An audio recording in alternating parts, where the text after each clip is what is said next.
The heart monitor was a metronome in the small, too-bright room. Beep, beep, constant as a clock on a ship that had run aground. Olivia's fingers folded over Andrew's hand the way she used to fold his shirt when he left for the office. Careful, habitual. His skin was cool beneath her palm. Outside, in the corridor, soft footsteps and low voices moved like a tide around the hospital doors. Visitors, family, people who belonged to a life she had lived half of and hidden the other half from. She had learned to count small things in the last months. The number of times the nurse straightened the blanket without asking. The way Andrew's brow twitched when the morphine faded. The exact tilt of the window when he wanted the sun on his face. She had memorized the cadence of the machines. She had memorized him. "I'm here, my love," she whispered, because the room demanded speech even when words were useless. He turned his head a fraction, lips parting like he wanted to speak, and for a second the old laugh she loved flickered in his eyes. Then the monitor slowed. Then it stopped. Something inside Olivia broke and rearranged itself around the silence that followed. She had known the prognosis for weeks. Aggressive, Dr. Reynolds had said without surprise. Treatments have plateaued. But it had never been a single last breath pressed between the two of them, an exclamation mark at the end of talks they had never finished. She pressed her forehead to his knuckles and let the light of the afternoon wash them both in a quiet that felt enormous. From the corridor, footsteps swelled. They were not the gentle shuffle of strangers. They were the measured, implicated tread of family, the Harrisons arriving as if by protocol. Marcus's shadow filled the doorway first, broad-shouldered and precise, the silhouette of a man who had never been permitted to make mistakes in public. He had that look in his jaw, muscles set the way someone sets a shield. Elizabeth came behind him, smaller in frame but wearing comprehension like a wardrobe, how to look shocked yet right. Emma hovered at the edge, eyes soft, hands crossed in the polite compulsion of someone who always wanted to ease things. They had not known Olivia's name. They had not known Sophia existed. Olivia felt the distance between her and them as an actual physical thing, the kind you could step across only by choice or by breach. Marcus stepped forward first and then, oddly, more slowly than she expected, as if approaching a fragile artifact. "Olivia," he said, the name tested in his mouth. It was not welcome or hostile. It was a name that needed to be categorized. "I'm Olivia," she answered. The words were smaller than she felt. When you have spent your life out of sight, your voice carries an edge of surprise at how weak and how heavy it is when finally used. They circled the bed like people walking through someone else's memory. James, the family lawyer, stood off to the side, himself a familiar face at the periphery of Andrew's life. He had always been practical, the man who turned intractable things into papers and signatures. Today his eyes were soft. He watched Olivia with the kind of respect that had nothing to do with legalities. Robert, Andrew's longtime assistant, moved silently, like oil in a machine. He had been the one to reach out to her when the diagnosis made the secret brittle. He had the keys to both worlds, the one where Andrew kept his corporate self, and the other where he was a father, a man who laughed in a small kitchen at midnight. Robert's hands, the same hands that brought Andrew coffee on 100 mornings, now folded a small envelope with the careful deliberation of someone who had come to understand the dangerous clarity of paper. "You were with him," Marcus said finally, not a question. Marcus had been the first Harrison in the family line, a man for whom the company was an heirloom and a religion. He worked the sentences of grief into default positions: ownership, control, duty. He had never been given a reason to see Andrew as anything aside from the rightful scion. A secret wife and a child would be a fracture in the rest of that line. Olivia did not plead. Pleading had never been part of her nature. She had been the one who ran the events that made the rich look graceful and the powerful appear inevitable. She knew how to fold scandal into silk. She had another set of skills, the practical ones that would be needed now. The names of trusts, the small print that made promises enforceable. "I was," she said. "We were married. We have a daughter, Sophia." Murmurs moved like a current. Sophia was a small, round-faced child with her father's mouth and her mother's stubborn chin. She was asleep in the car, wrapped in a blanket Robert had kept warm for her. The child's world had not yet learned the geography of adult judgments. She slept, a tiny, sacred interruption of the chaos. Olivia's memory slid then, as if the room had become frictionless. She saw Andrew in a different light. She remembered the first time they met, the hum of a charity gala where Andrew had been both king and ghost. He had moved through the room with the grace of someone who habitually deflected attention. Olive suits and cufflinks, the kind of fortune that made small disasters invisible. Olivia had been working the event, a planner with a practical backbone and a laugh that landed in the right places. He had mistaken her for a caterer at first, and then for the woman who could hold the room together. There had been a wordless promise in the way he watched her, the slow accrual of evenings spent at the edge of each other's lives.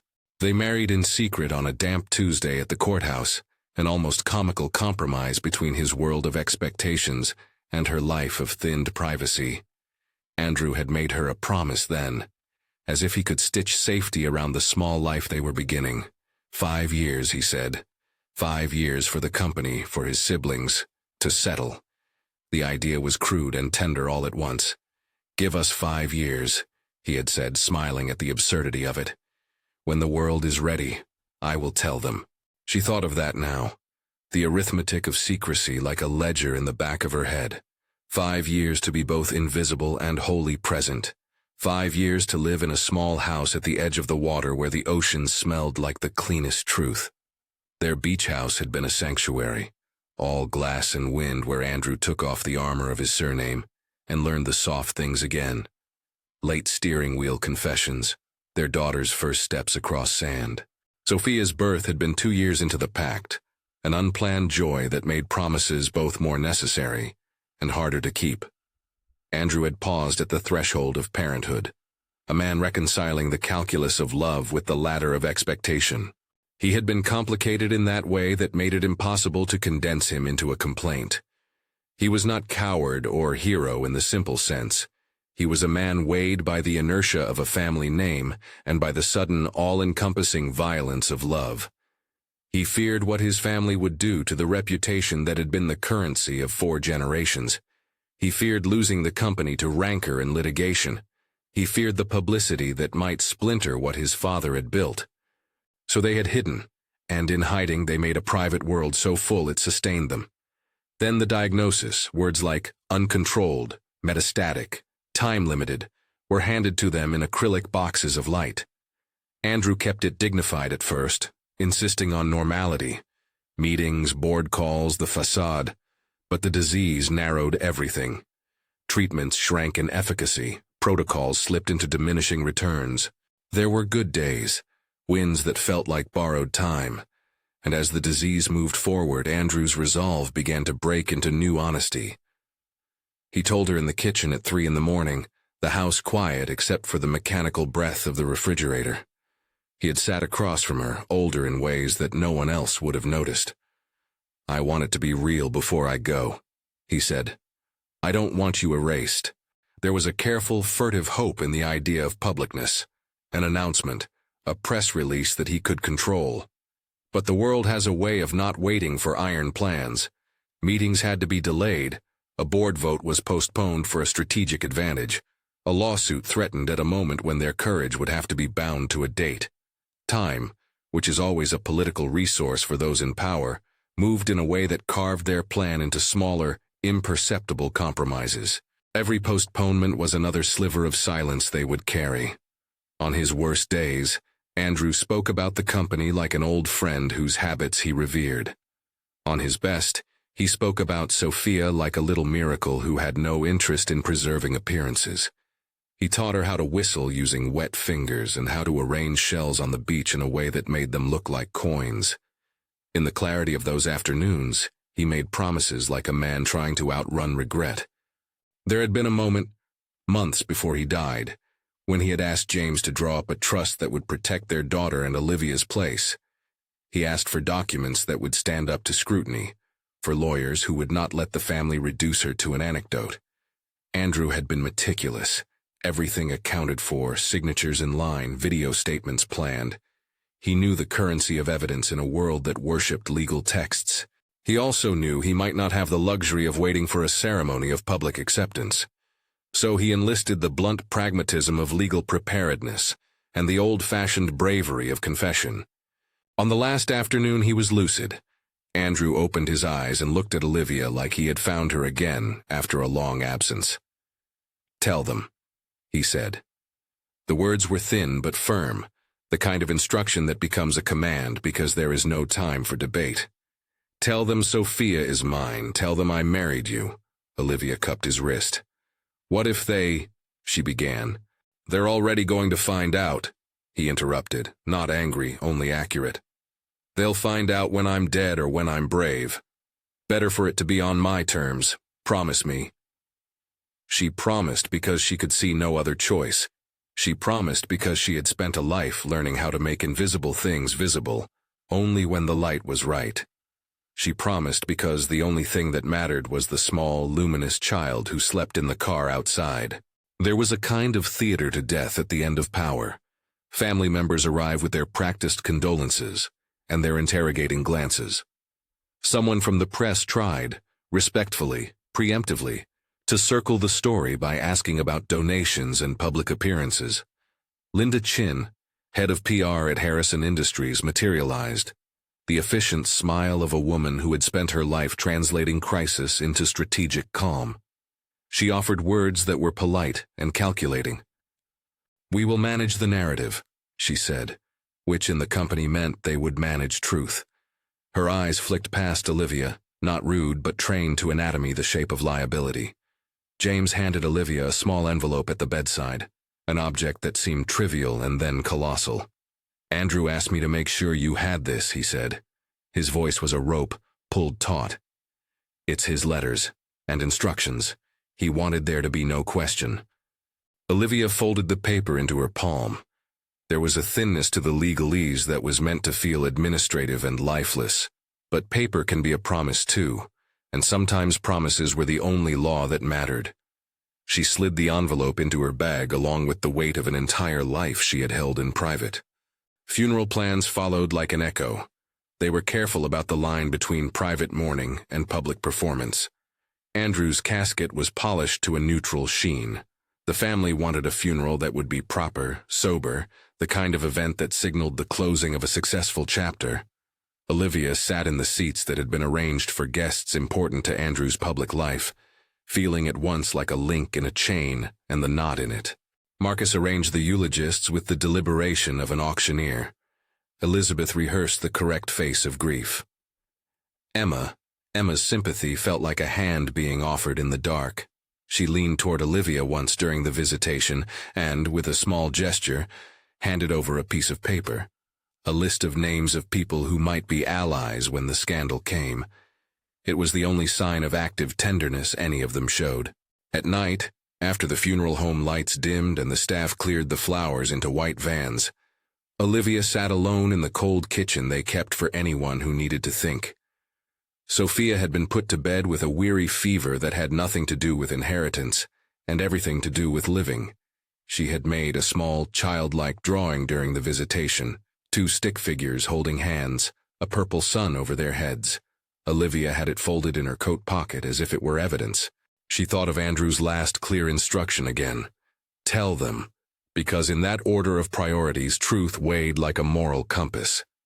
If the Harrison family lived on reputation, then revealing the marriage would make them have to reorient themselves. To Andrew, that wasn't merely selfish vindication. He had wanted his daughter to have a place in the world that wasn't contingent on the family's magnanimity. That was the heartbeat of his instruction, a claim to being, not a territorial demand on money. They laid Andrew to rest under a low gray sky. Rain came while the pallbearers moved, and the ceremony took on a literalness that felt scriptural. Weeping, soil, the tart smell of wet flowers. People said the right things, tributes to a mind, mentions of philanthropy, the kind of sanitized praise that becomes the currency of legacy. Olivia stood at the edge of the congregation like someone who had stepped into another person's photograph and found herself a blur. Faces turned, acquaintances kissed her cheek as though she were a distant relative brought to the event as an afterthought. The cameras were kept politely distant. The question of who she was seemed to hang in the air like incense. After the burial, the family retreated to the Harrison estate for tea, because funerals are rarely about the dead alone. Homes require the living to perform. The estate was enormous, a sprawling house with chandeliers and rooms named for tastes and eras. It was a museum of accumulations, of generations curated into objects. Marcus guided conversations like a man patrolling a perimeter. People spoke in the clipped sentences of the artificially pained, and every sentence had a collateral calculation, how this might affect a regulatory filing, a market perception, philanthropic partnerships. Olivia found herself in a small sitting room with Emma, who refused to let the moment be merely ceremonial. "You don't have to do any of it alone," Emma said quietly. "Andrew, he made plans. He was precise. James will support you." Olivia thought of the envelope, the small legal architecture Andrew had ordered in the months when time was both finite and abundant.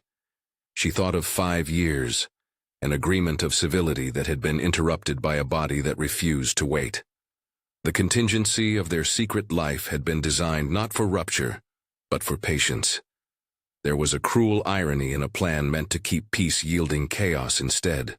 Marcus's voice rose then, a sound like a gavel. "We need to know what's in writing," he said.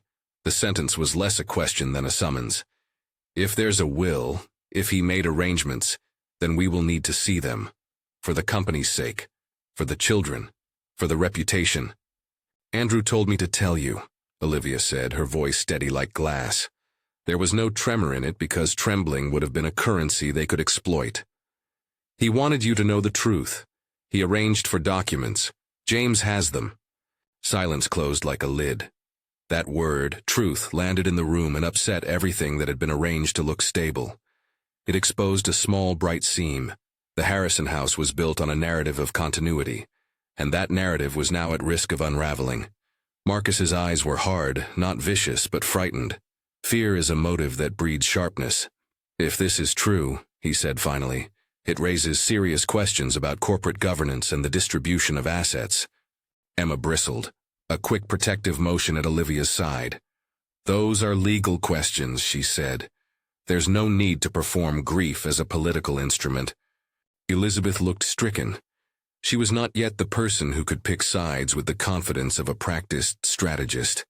Her face had the tentative softness of someone surprised into compassion. Olivia had noticed it in a dozen small moments. How Elizabeth's hand trembled when she took a cup of tea. How she lingered by Andrew's portrait, the mouth slack with a kind of private mourning. "You don't understand the world Andrew lived in," Marcus said, and his voice betrayed a hint of exasperation and a plea. "There are stakeholders. There are obligations." "He had obligations," Olivia answered. "He also had a life. He was my husband. He was Sophia's father. He asked me to make sure that those things were recognized." James had slipped into the doorway then, the envelope now in his hand, its seal unbroken. He had been summoned by a client who wanted the truth to be tidy, ordered, and packaged. He was the last officer of Andrew's deliberate life, the man who would have to make the papers speak louder than the gossip. "Let's keep this procedural," James said. "We will look at the documents. We will preserve everything. If anyone wants to contest, they can contest. But for now, there is a process." Olivia watched Marcus's jaw work. She watched him turn logos and legacy in his head like puzzle pieces. The potential loss of control over Harrison Industries sounded to him like an existential theft. To Olivia, it sounded like a future for her child. They were arguing through different moral grammars. Marcus spoke of stability, of stakeholders, of identity as a function of continuity. Olivia spoke of belonging, of being seen as not a footnote but a person. When the guests finally left, the house exhaled. Olivia stood in a small upstairs room with Sophia asleep in the crook of her arm. The child had a fever now, an odd smallness of body against the skeleton of the Harrisons. She murmured half-dream syllables, a private hymn to a father who would not return. Olivia's phone buzzed. A message from Robert. He had taken Andrew's briefcase and had secured several small items, a USB in a plain envelope, a handwritten note that read, "For when the truth is needed." There was something like a punctuation mark in that phrase, simple, matter-of-fact, as if Andrew negotiated his own ghostly authority.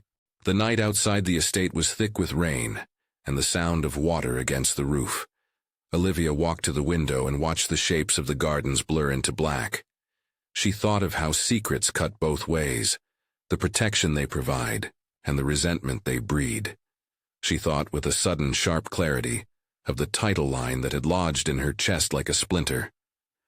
"I never imagined this secret would destroy us when the truth came out." It could destroy. It could wound the family's structure, fracturing the Harrison narrative that had been curated for generations. Legacies are fragile in the way they depend on the silence of others. A single truth can unmoor a house of cards. But destroy was an active verb. It implied not only exposure but the loss of sovereignty, of the ability to define yourself without contradiction. Andrew's revelation would make them face the cost of being who they had been. She did not imagine, though, that destruction was inevitable. It was a threat. It was an exposure. It would require decisions, hard ones, about what to preserve and what to let go. In the mornings after the funeral, tributes found their way to the estate. Donations to the Andrew Harrison Foundation, a bouquet from a board of directors, an anonymous letter of condolence that smelled faintly of old money. The press kept a respectful distance, though social media murmured in ways the estate could not entirely control. Linda Chin set up a careful statement, dignified, emphasizing the family's privacy. "We ask for space," she said, the kind of phrase that asked for silence while assembling strategies. The press complied in short doses. They knew the story mattered, and they knew it would be a slow burn. Olivia moved through the rooms like someone learning a house for the first time. Objects carried stories she had not been given. Portraits of forebears sat on mantelpieces, staring with the same unhelpful constancy. The estate felt like an organism composed chiefly of gazes, eyes fixed on the past, judging the present. She was not naive about what would happen when the will was read. She had seen the mechanics of inheritance in smaller lives, how the distribution of objects could tilt affections into wars. She had the legal envelope Andrew had instructed James to guard. She had the small USB Robert had given to James, sealed in a plain cardboard sleeve. She had her daughter, who would unspool a moral clarity the adults might resist simply because she existed. Marcus called a family meeting within a week. The invitation was framed as practical, a discussion of the estate, the board, the philanthropic commitments.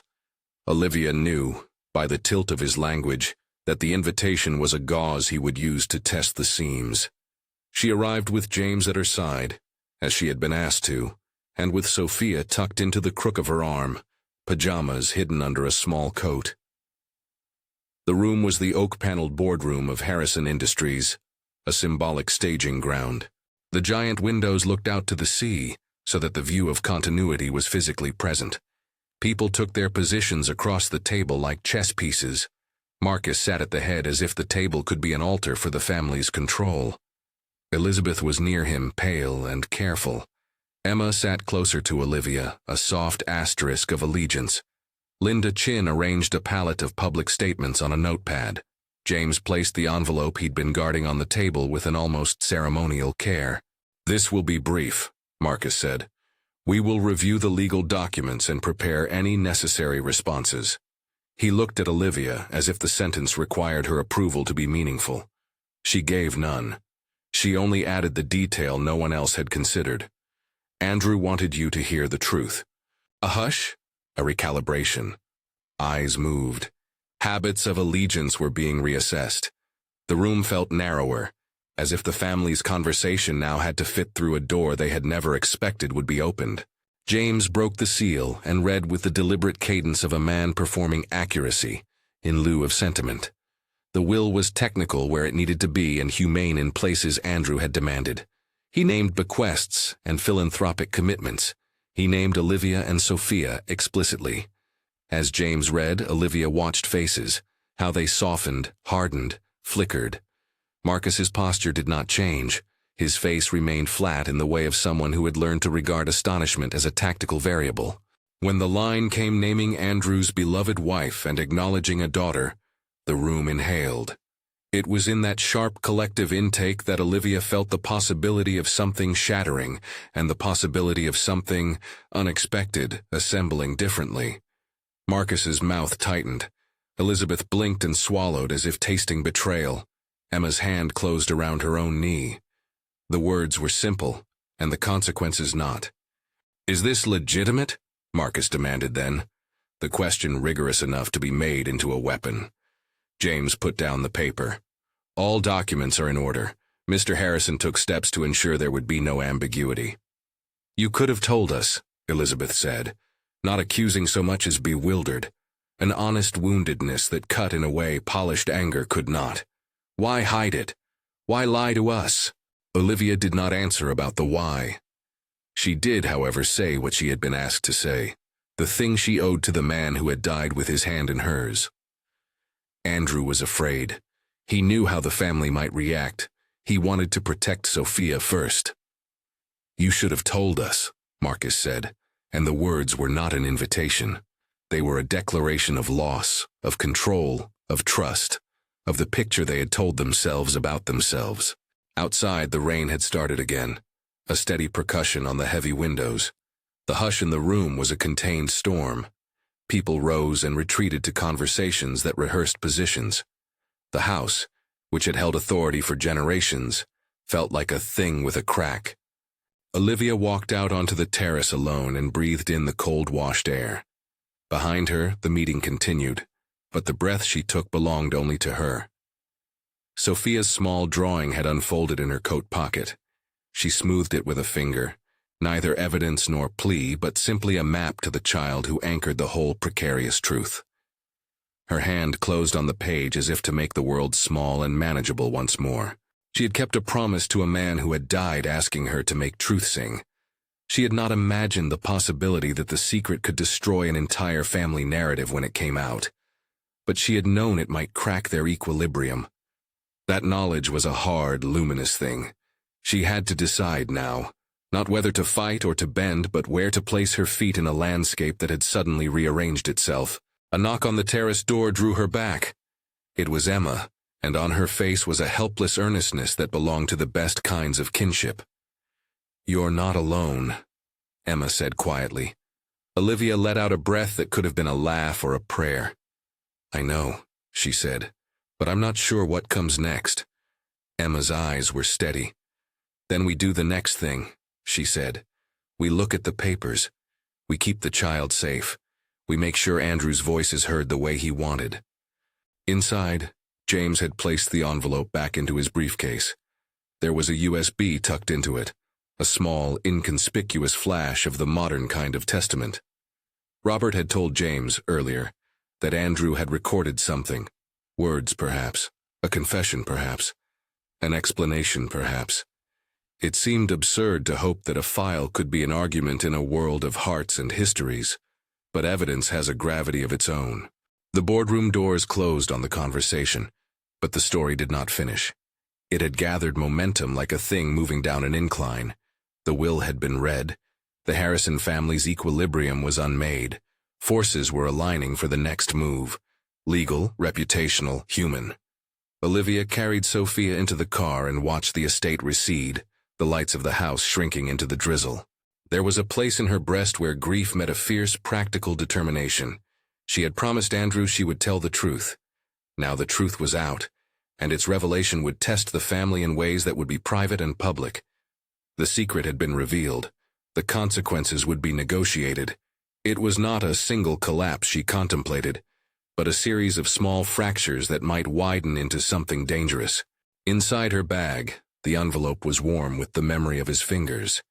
In the briefcase that James guarded, the USB sat like a quiet time bomb, the potential to reshape interpretation.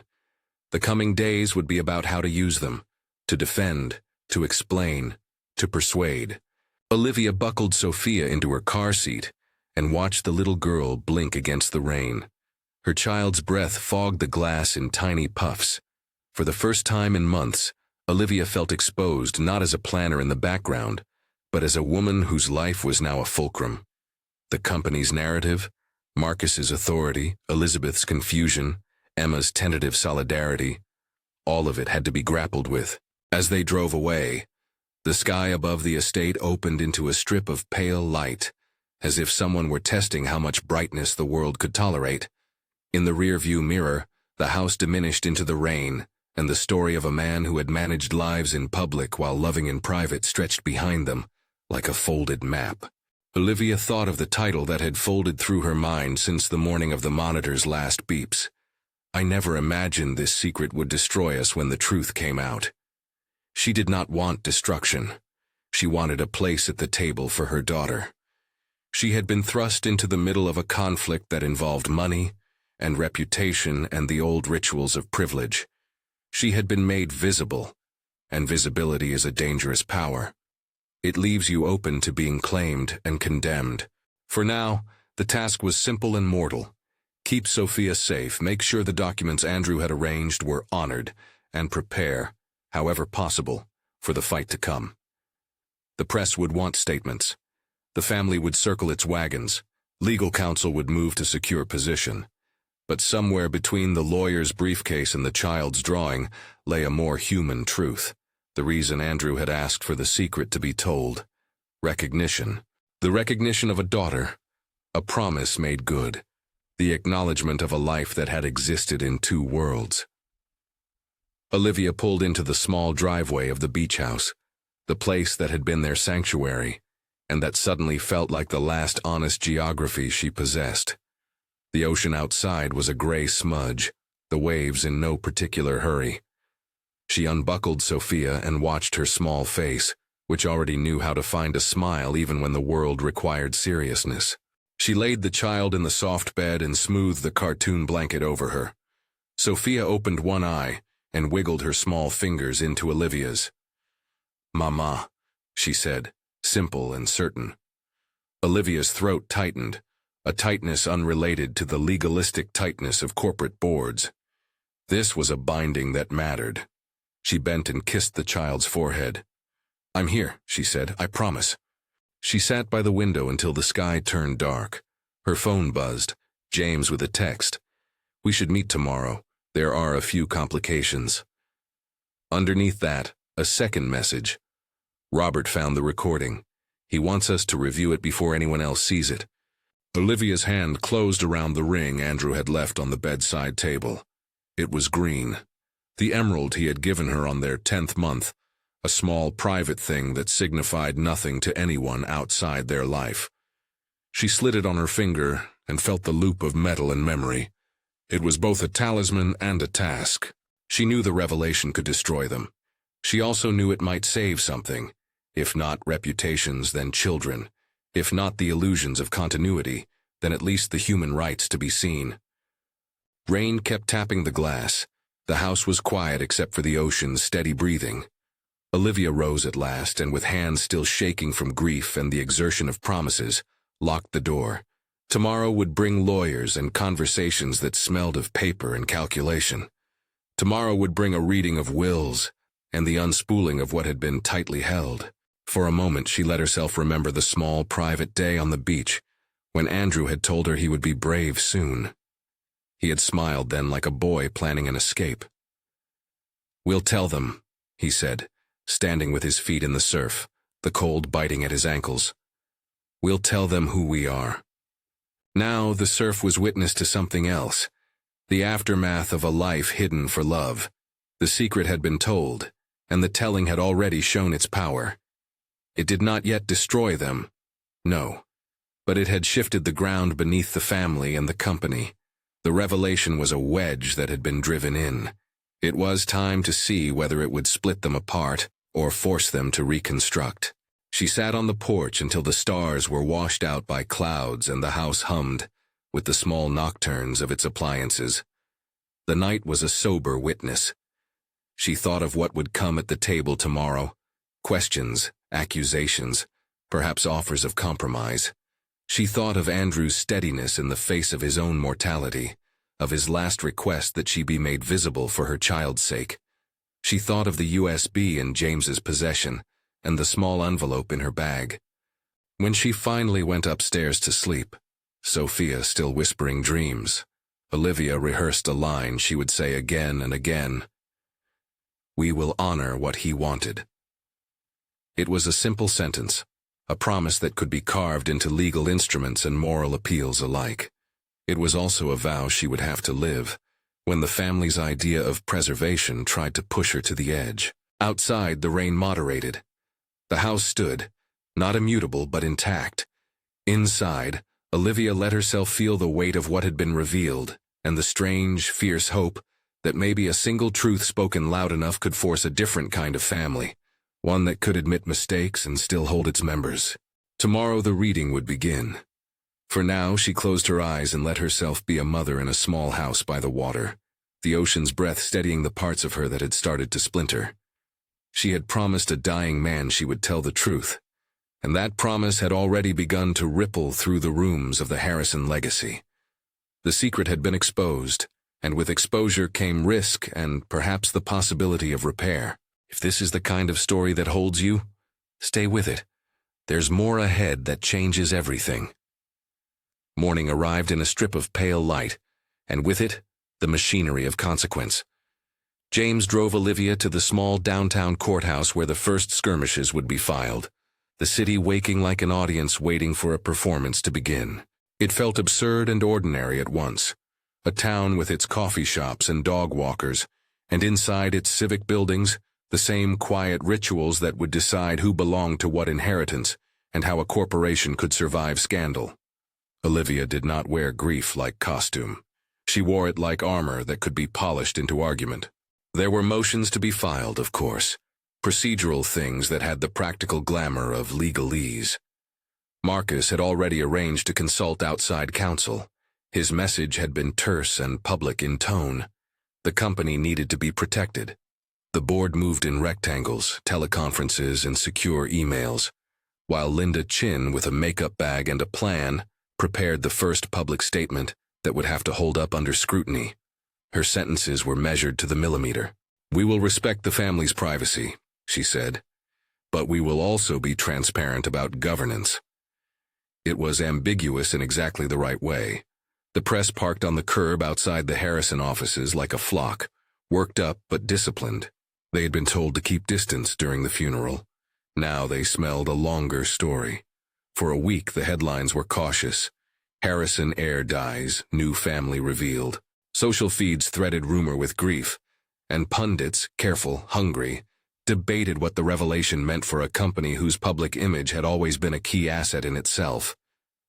Olivia learned quickly how public pressure travels in a world of wealth.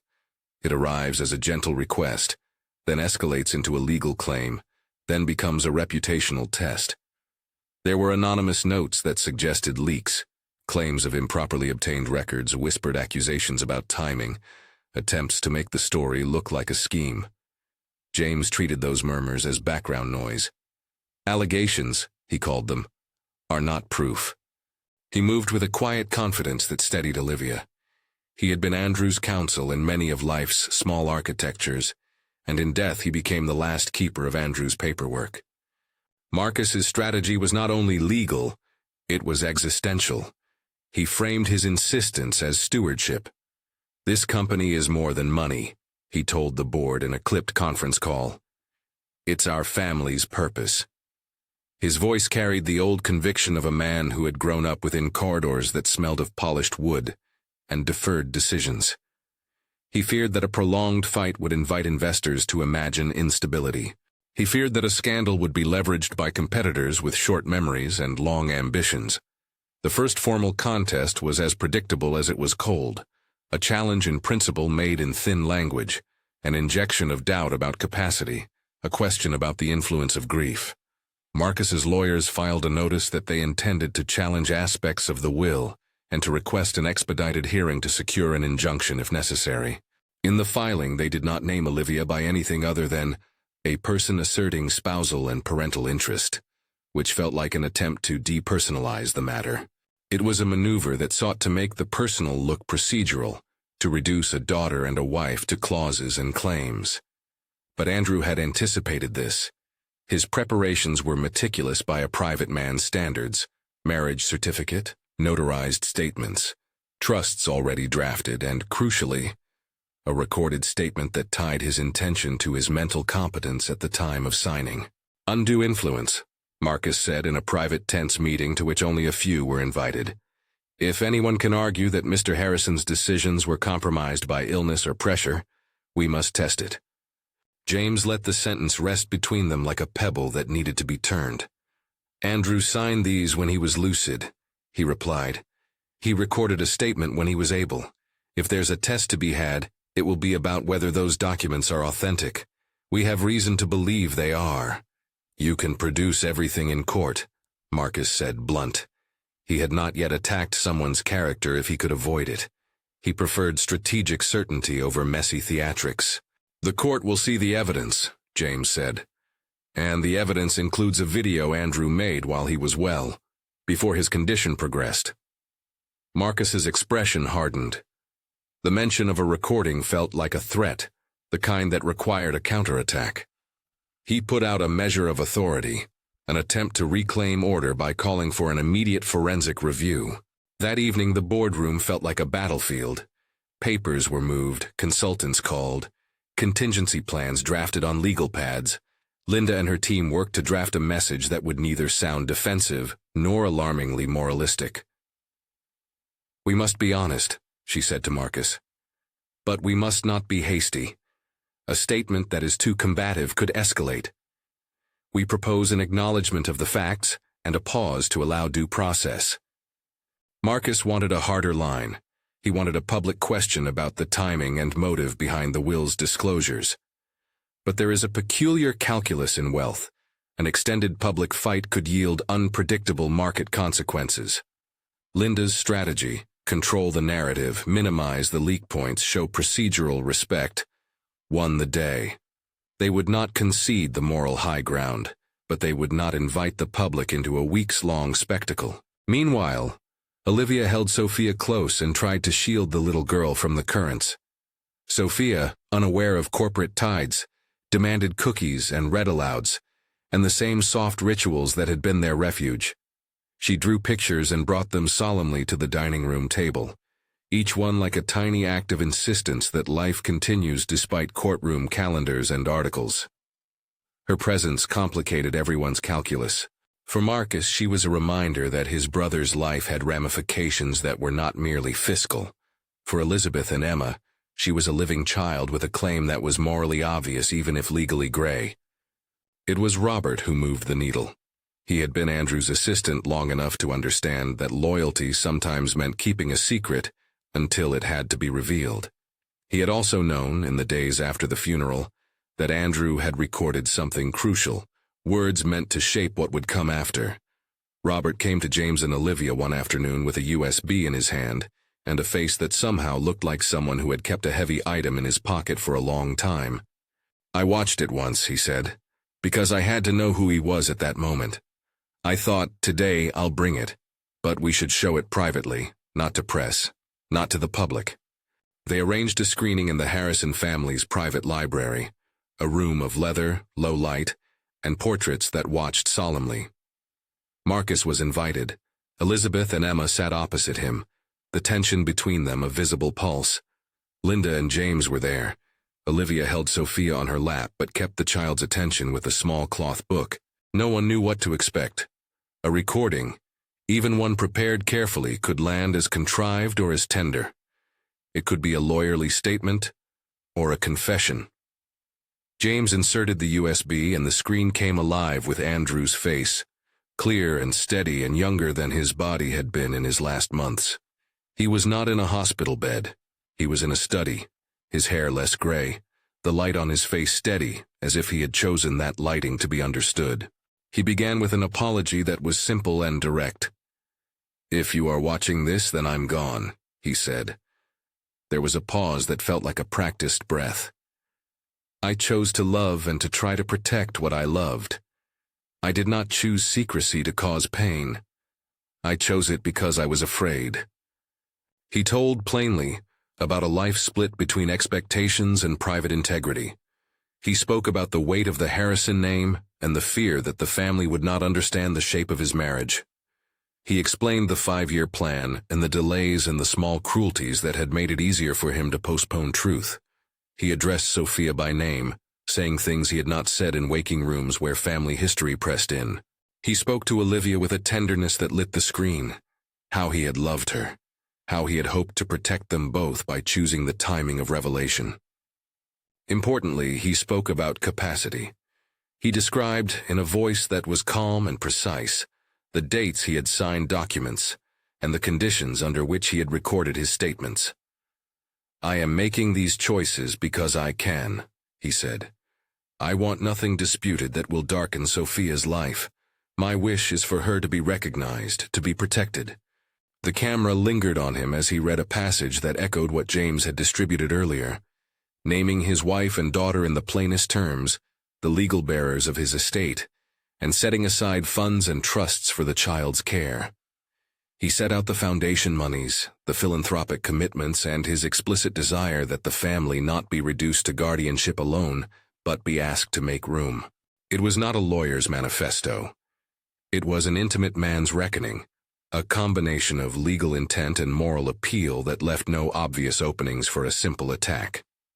When Andrew admitted his fear, he did not ask for absolution so much as he asked for recognition of the person who had loved him. The recording was human, not strategic. That was its power. When the screen went black, there was an enormous silence, like an audience waiting for a conductor to move. Faces readjusted, as if the film had shifted something in their insides. Emma's hand trembled. Elizabeth's eyes filled with a sudden, bright, watery light that did not clear into strategy, but into simple, private sorrow. Marcus sat very still, his expression unreadable, the shield in his jaw momentarily slack. For Marcus, the recording was a different kind of blow. He had suspected manipulation. He had not expected his brother to be this candid, to confess fear and motive with a voice that could be checked against the documents. The possibility of challenging capacity had thinned in the face of an articulate pre-illness statement. He had to reframe his plan. The family's language of stewardship now had to contend with the plain footage of Andrew asserting his will. Someone exhaled, soft, almost embarrassed relief. It might have been Emma, it might have been anyone. The tension did not dissolve. It rechanneled. The legal options narrowed, and the conversation turned to negotiation. Olivia had not expected mercy. She had expected challenge and petitions and a bruising that would last months. Instead, she found herself part of a delicate conversation that balanced the company's fragile public face and the legal reality of Andrew's carefully recorded wishes. If the family wanted to preserve Harrison Industries' appearance of stability, they could propose a structure that acknowledged Olivia and Sophia without ceding operational control abruptly. The round table took shape like a map of compromises. The company's counsel suggested, carefully, that the shares could be placed into a voting trust that preserved the board's current decision-making mechanisms for a set period. A foundation bearing Andrew's name could be created to channel philanthropic commitments, and to employ Olivia in a leadership role that honored his legacy without immediately altering corporate governance. In return, Olivia would be recognized as Andrew's wife, Sophia as his heir, and trusts would be set up to ensure financial security for the child. The goal, quietly stated, was to avert a public court fight that could harm the company's stock, and by extension, its philanthropic reach. Olivia listened. She had the right to refuse. She had the right to demand full control. But she also knew that a drawn-out battle could leave Sophia exposed to tabloids and to an absence of steady provision. Andrew had used pragmatic foresight to limit the scope of contention. Olivia's response had to be practical without surrendering dignity. When Marcus proposed the voting trust, his voice was careful. "This is not unwillingness to recognize your family," he said, looking at Olivia. "It's a way to protect the company while ensuring your child is secure." Olivia looked at Sophia, asleep in a small fold-out bed James had arranged, a child unaware of ledgers and trusts. She thought of Andrew's plea, that they be recognized, and that Sophia's life not be contingent on whoever controlled the headlines. The foundation offer would give her a platform and resources. The voting trust would preserve the company's operational continuity. It was, she realized, almost exactly what Andrew had tried to orchestrate. "You have to understand," she said finally, voice quiet but steady. "This is not just about money. It's about being seen.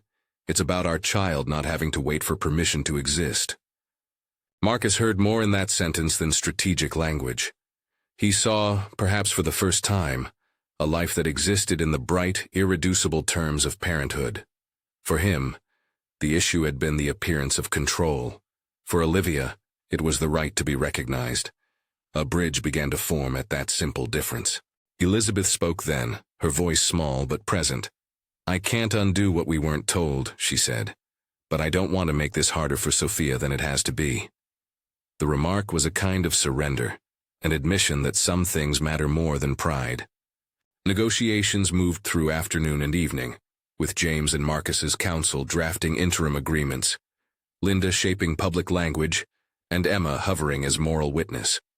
There were tense moments, occasions when Marcus would bristle at a clause, or when Olivia would recoil at language that felt like second-class recognition. But those moments were negotiated away by the weight of consequence. A public trial would not guarantee moral clarity.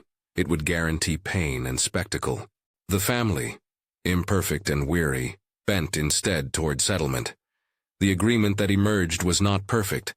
It was not meant to be. It was a compromise. Olivia and Sophia recognized in full as legal beneficiaries. A trust established to secure Sophia's financial future.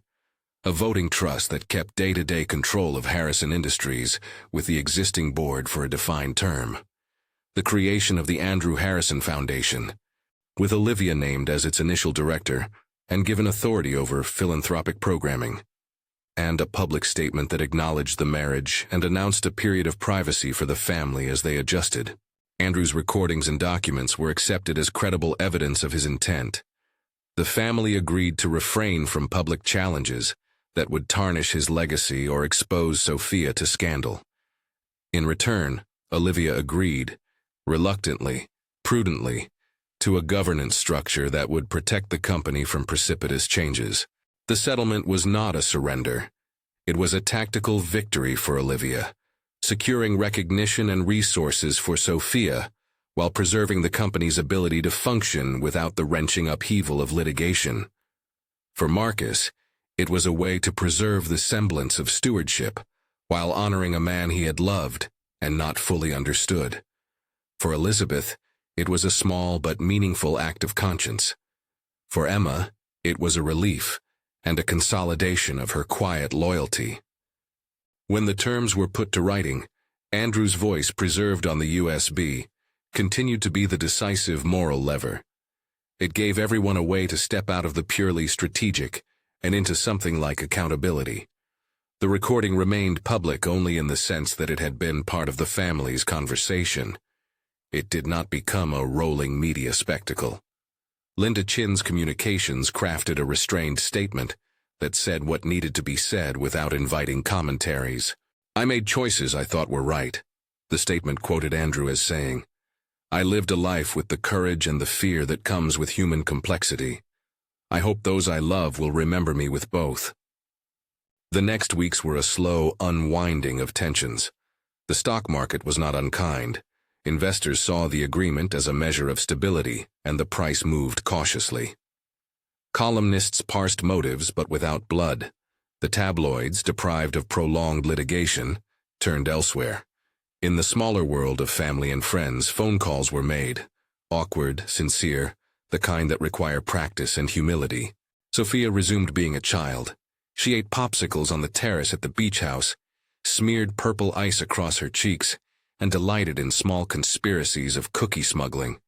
Her life, once at risk of being shaped by strangers' narratives, settled into the rhythm of preschool and naps and the occasional bewildered greeting from cousins who were now learning her name. A public memorial was held months later in a small hall under glass. The family gathered to unveil the Andrew Harrison Foundation and its initial charter. Olivia gave a speech that was measured and plain. She spoke of Andrew's love for the sea, for small acts of kindness, and for the belief that a company could be a force for good. She did not grandstand. She did not demand apologies. She honored the man she had loved and the child they had made together. In that moment, the family stood at a hinge, some parts locked into old patterns, others tentatively opening. 1 year after his death, there was a garden opening at the estate, a small courtyard planted with oaks and benches, with a plaque commemorating the foundation's mission. Sophia ran between the flower beds, chased by cousins and watched by relatives whose features had softened in the face of common grief and common purpose. Elizabeth had become more visibly present, her gestures less brittle.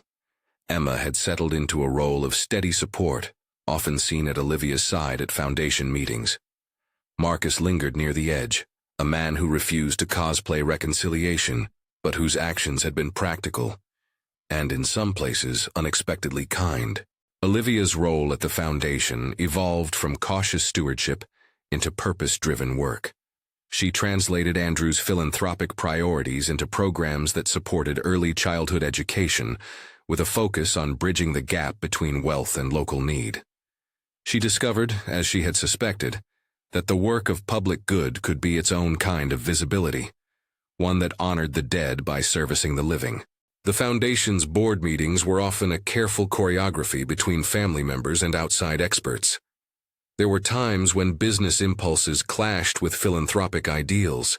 There were also quiet victories, successful early programs that put books into the hands of children in neighborhoods that needed them.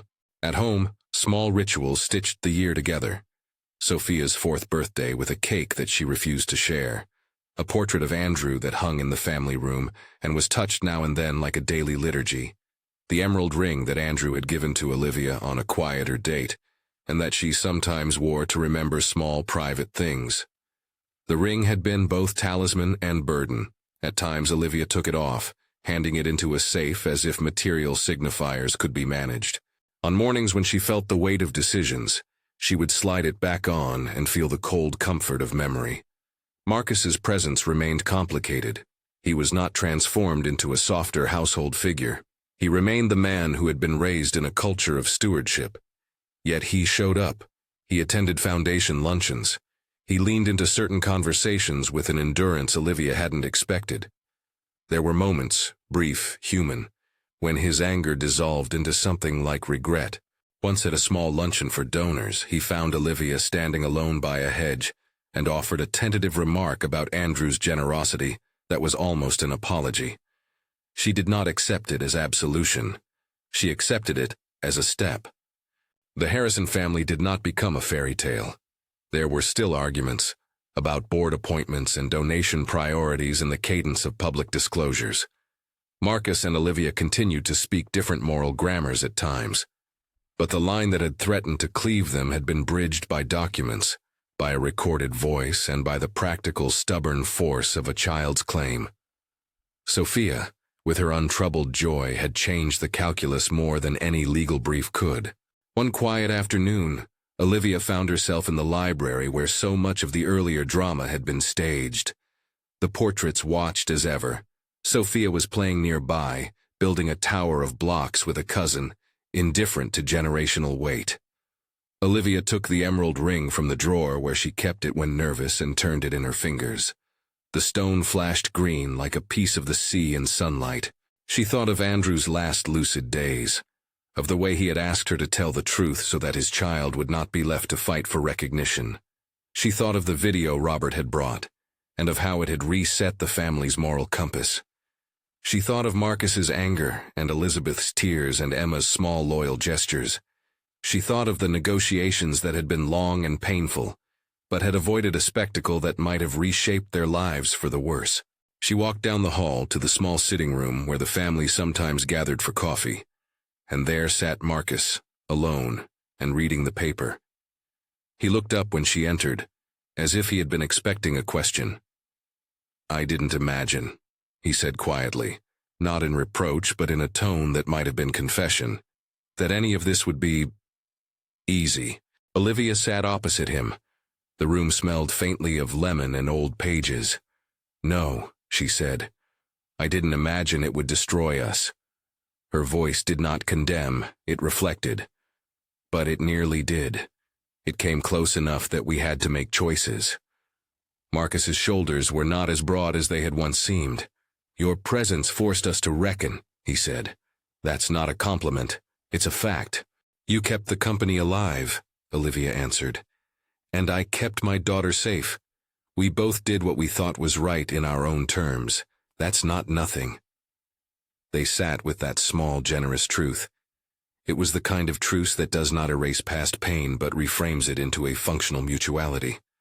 Marcus closed the paper and nodded. "We owe him that," he said simply. And the pronoun, Andrew, filled the space. Outside, Sophia shrieked in delight as she toppled her cousin's block tower, and then, with sudden contrition, replanted it with clumsy little hands. The sound was ordinary and perfect. It was a reminder that life's small, unplanned acts often heal more thoroughly than pronouncements and settlements.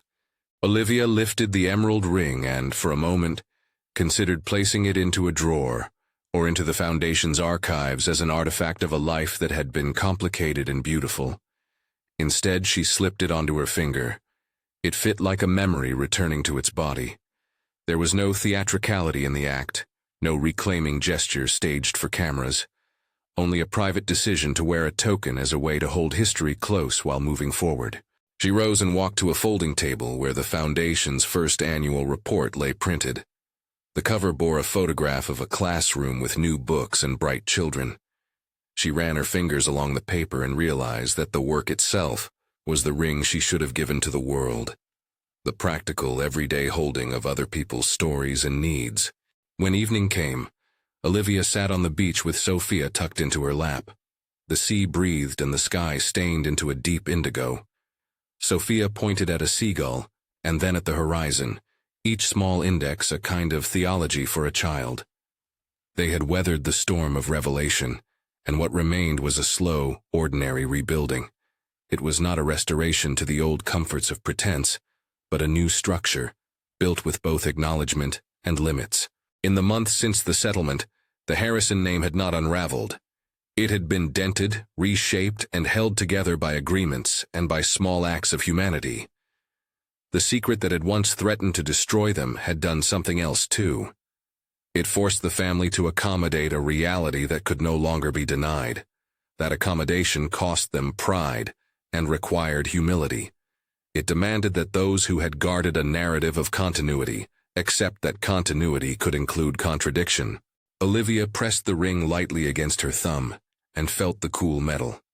It was a circle that reminded her that love and legacy were often entangled with fear and calculation. She had been propelled from invisibility into a life that required an adult's negotiation with power. She had found that standing up for a child's right to belong is a moral act that can disarm institutions if those institutions are willing to be seen as human. The night edged toward quiet. A lamp hummed in the distance. Sophia yawned and rested her head against Olivia's shoulder, already the contented user of both worlds, the beach house and, as the year had shown, the broader family. Olivia kissed the child's hair and whispered, as she had whispered to Andrew in the hospital room months before, "I'm here." She thought again of that line she had not wanted to believe, the title that had haunted her with its harsh grammar. I never imagined this secret would destroy us when the truth came out. It had threatened to be an accusation, a prophecy of ruin. It had almost been literal. Instead, the secret had become a wedge that forced choices and, paradoxically, a fulcrum for change. The Harrison family had come to the edge of destruction and pulled back, not because they were innocent, but because the weight of evidence and the persistence of a child's claim demanded a different kind of answer. Olivia rose, cradling Sophia like a small, luminous future, and walked back toward the house. Her steps felt steady. The Foundation's lights in the distance were warm. She passed the portrait of Andrew in the hallway, and, without much ceremony, made the simple choice to place the emerald ring back on, not as an act of submission, nor of defiance, but as a symbol of continuity and of the decision to carry forward both the love and the truth he had asked her to keep. She did not say the title aloud. The story had already been lived. But in the hush of the house, she thought it again, softer and more precise. She had never imagined this secret would destroy them when the truth came out. It had come close. It had cracked things open. And in those cracks, new things had taken root. Some fragile, some promising. All real. Outside, the ocean called in its steady language. Inside, the house settled into the possible work of being a family remade. Imperfect, human, and finally visible.